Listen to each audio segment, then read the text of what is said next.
Welcome back to another video. In this video, we're going to be talking about the role of alcohol and your metabolism. If you're interested, definitely stick around. All right, so this is a topic that I didn't really think that I was going to cover, but why not, right? This is important because alcohol is so prevalent amongst all of us. We literally live with it because we know someone that consumes it, someone that enjoys it, someone that maybe makes it. It's just one of those things that grew up with humanity and we're still using it to this day. So let's get a baseline understanding of what alcohol is, right? For many of you, you already know because you're an adult, you've tried it, you see the reactions that you get, and then you're building your knowledge based on your feelings towards it. For many of you that might be younger, you probably never drank alcohol before, so you don't actually know what it does to you, which technically it's nothing glamorous. You might get a little disattached, disassociated. That's the correct word I'm looking for. You sometimes get disassociated with reality because it lowers your inhibition and just makes you feel good sometimes, but again, the side effects aren't worth it in my mind. But again, this is what humans have been doing now, and this is something that's normalized. So that's what it is. So alcohol, if you want to know, let's go into the biochemical world of it. Let's go into the science world of it. So basically, anything that has an OH group at the end of a chemical molecule can be considered an alcohol. So let me go here. So alcohol, like we know the alcohol that we know is like these substances, right? So we always know the bottles of what alcohol looks like. But in reality, alcohol, chemical, it's any structure with an OH group. So this is the OH group. If you were to wanted to see it in an image form with colors, this is the OH group, OH here. So this right here is ethanol, I believe it's 2, right? Yeah, so this is ethanol.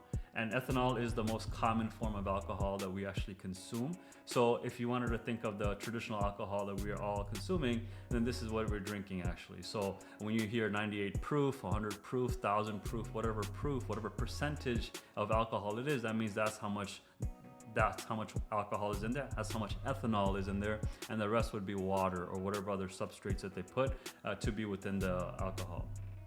So this is the chemical nature of it, right? So now let's talk about what does alcohol actually do in the body. So when you consume it, alcohol consumption in the body. All right, so let's talk about what actually happens. So pathway, alcohol consumption pathway, let's talk about that. All right, cool. So let's take a look. All right, cool. So again, alcohol is like, almost think of it almost like a ketone body, right? Ketones are fuel types that we also use, whenever we do ketosis or we do a keto diet, we're technically doing ketones. And so similarly, alcohol can give you energy as well, which is why sometimes when you're drinking alcohol, you feel like you have a little extra energy because you're actually shifting the pathway of your energy production. So this relates to metabolism, right? So let's just tie in metabolism right now. What is metabolism? How does your body use fuel for energy? And the 3 major types are carbs, proteins, and fats. This video I'm doing carbs first. Carbs, proteins, fats. Carbs, proteins, fats. And in the case of alcohol, if you actually take a look at the chemical structure, it has carbons, right? Carbon atoms, and it's actually a carbohydrate in a way. So technically it's like a hydrogenated carbohydrate, and which makes an alcohol. And in this case, the alcohol that we're talking about is ethanol, and ethanol would be converted into acetaldehyde, as you can see, which is actually a ketone body in a way. That's really impressive that it's all connecting now. And then your mitochondria can actually use it for energy to go into the Krebs cycle and then go from there.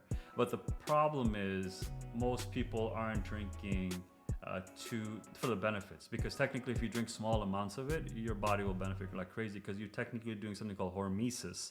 Hormesis is the idea that you do a little bit of damage to your body through either toxins or environmental factors that make your body stronger. And so you can always do just a little bit so that your body doesn't go crazy, but it just be like, oh, interesting, this is damage, let's fix it. You can technically leverage alcohol to live longer, but again, don't quote me on that, because again, when you say these types of statements, it feels like it's so solid, but in reality it's the choices that you make. So every single choice, shameless plug to Hab List, if you wanted to build habits, this is the way you would want to build it, right? Every single behavior that you do eventually become a habit. So if you're gonna make a habit of drinking alcohol, then that's the problem that you're gonna end up having, because you're not doing hormesis anymore. You're overindulging, and whenever you overindulge anything, you know there's gonna be some situations going on over there.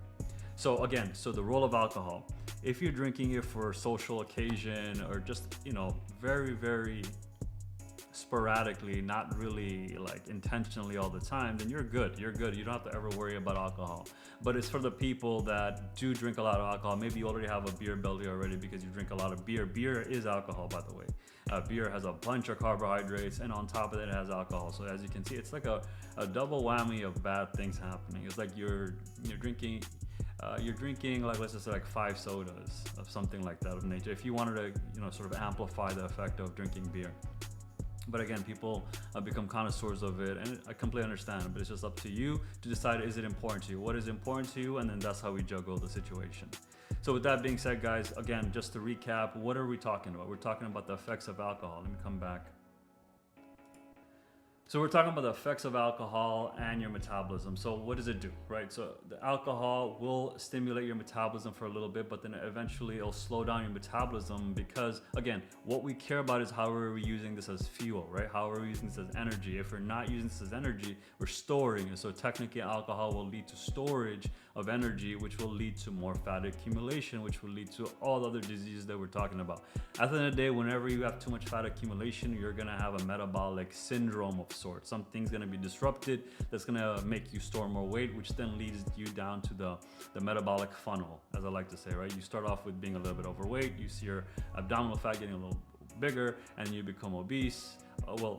Overweight, obesity, prediabetes, diabetes, and then you have a bunch of other things that occur. And again, this just seems like a foreign concept to you, but what you realize is the people that have these things, they've went through the whole experience. For all I know, you're going through maybe one part of that experience as well. So we're trying to like prevent all that stuff. We can definitely do it. All right, if you found any value, you know what to do. Definitely hit that like button so it tells me that you like this video. If you did not like this video, then dislike this video, so that I know you dislike this video, because at the end of the day, my goal is to really help empower you with the knowledge that I've possessed for a while that has helped me. I would like to help you in return. With that, I'll see you in the next one. Take care. Bye.